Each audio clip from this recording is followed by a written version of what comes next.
परीक्षित जी श्रीमद् भागवत कथा जो है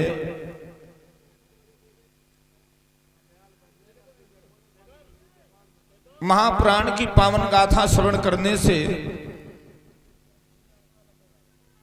इस संसार में जो भी भगवान की पावन गाथा परीक्षित जी मन से श्रवण करता है उसके जन्म जन्मांतर के पाप नष्ट होते हैं।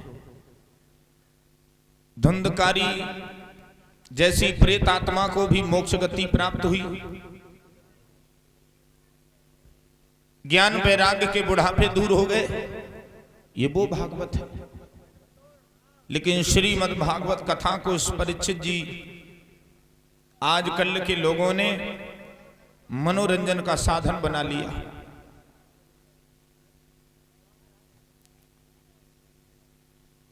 लोग भगवान की भी धज्जियां उड़ाने में लग गए। ऐसे मनोरंजन की तरह प्रस्तुत की जा रही है समाज में। परीक्षित जी भागवत में श्लोक है, जो भी इस कथा को मन से श्रद्धा से भाव से श्रवण करता है तो जो भी परमात्मा से मांग करता है, पुत्र यश बल मकान धन, उसे सब कुछ प्राप्त होता है यदि मन से श्रवण करे तो। लेकिन आजकल आपने देखे हैं बहुत बड़े बड़े पंडाल लगे हुए हैं, कथाएं हो रही हैं, लेकिन परीक्षित जी फिर भी उस कथाओं का कोई भी अच्छा फल प्राप्त लोगों को नहीं हो रहा है। वंचित हो रहे हैं हम लोग। क्यों? क्योंकि परीक्षित जी मनोरंजन का साधन लोग ज्यादा बना करके श्रवण करते हैं।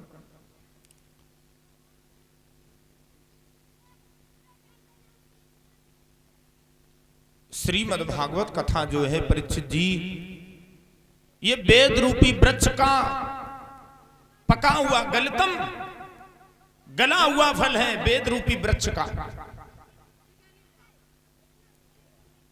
और इसे पा कौन सकता है?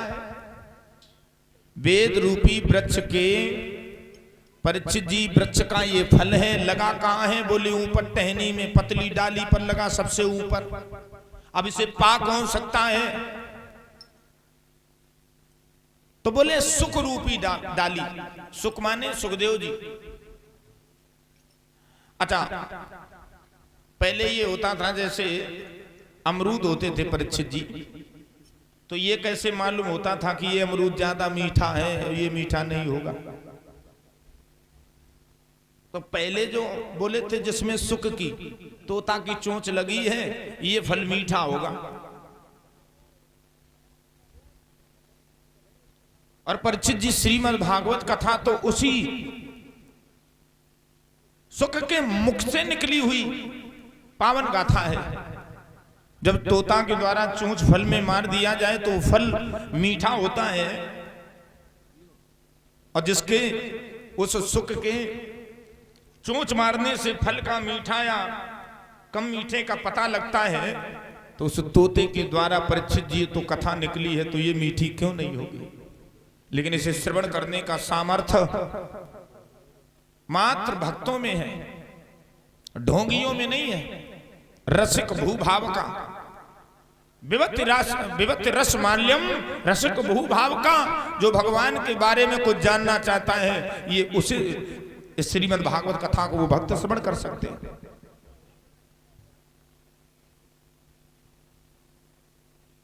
लेकिन परीक्षित जी क्या करें?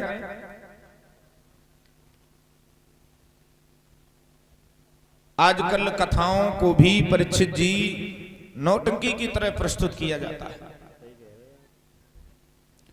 कई मैंने देखा है कथावाचक जो हैं वो हैं तो किसी दूसरे कास्ट के, लेकिन वो यादव बने घूम रहे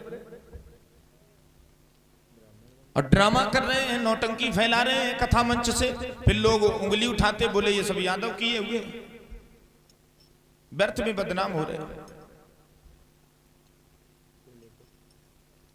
लेकिन धिक्कार है तो दूसरी जात को स्वयं बतलाते हैं कि हम ही जात।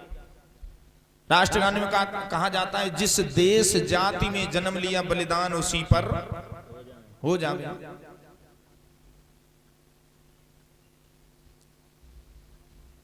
लेकिन यादव का चोला पहन करके और बदनाम करने में लगे हैं लोग। अब आजकल लोग जो होते हैं वो कह भी देते हैं, अरे वही है, हो रहा होगा, वो भाई है, वो ऐसे ही नौटंकी हो रही। परीक्षित महाराज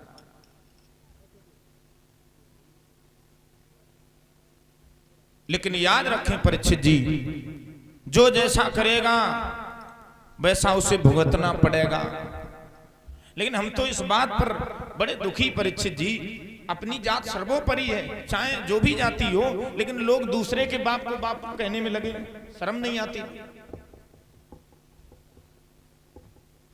जाति क्या, भगवान ने वर्ण व्यवस्था बनाई थी, वर्ण व्यवस्था, ब्राह्मण क्षत्रिय वैश्य शूद्र, गीता में दिया हुआ 4 वर्ण थे।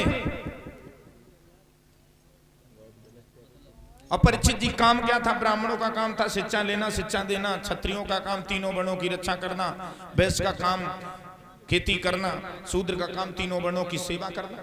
कर्म के आधार पर वर्ण व्यवस्था थी। जन्म से सभी शूद्र पैदा होते हैं, लेकिन कर्म से ब्राह्मण क्षत्रिय वैश्य बनते हैं।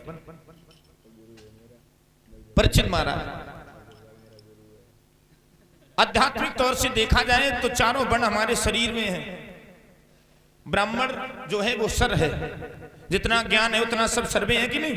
ब्राह्मण का काम होता था ज्ञान लेना, ज्ञान देना, तो सर में सब भरा हुआ है, दिमाग बुद्धि पूरी। क्षत्रिय क्या है? बोले हाथ, शरीर की ओर अगर कोई लाठी चलाए तो सबसे पहले हाथ उठेंगे, ये रक्षा करेंगे, ये क्षत्रिय है। वैसे पेट, जितना हम भोजन करते हैं वो भोजन परीक्षित जी समान ऊर्जा सारे शरीर को देता है, ये पेट, ये वैश्य का काम करता है। शूद्र है चरण।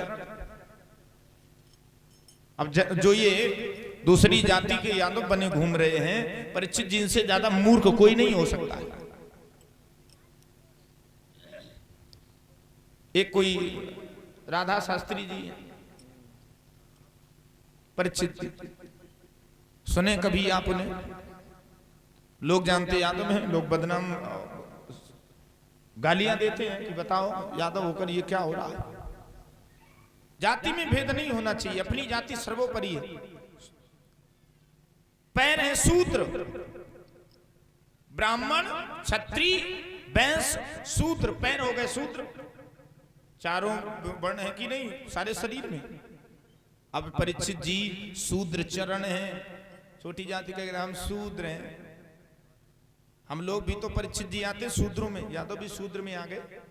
लेकिन मूर्ख व्यक्ति के लिए शूद्र खराब लगता होगा उसे, लेकिन मैं कहता हूं कि मैं शूद्र, मुझे गर्व है कि मैं शूद्र हूं।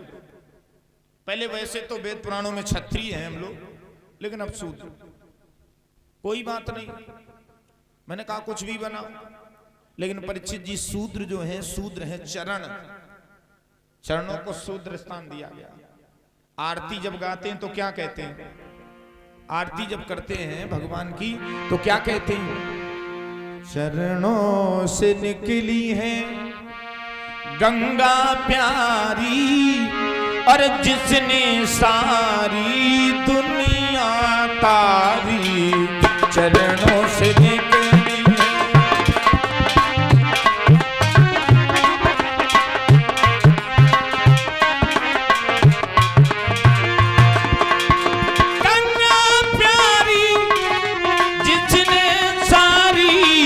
दुनिया तारी, जिसने सारी दुनिया तारी, चरणों से निकली है गंगा प्यारी, जिसने सारी दुनिया तारी, चरणों से।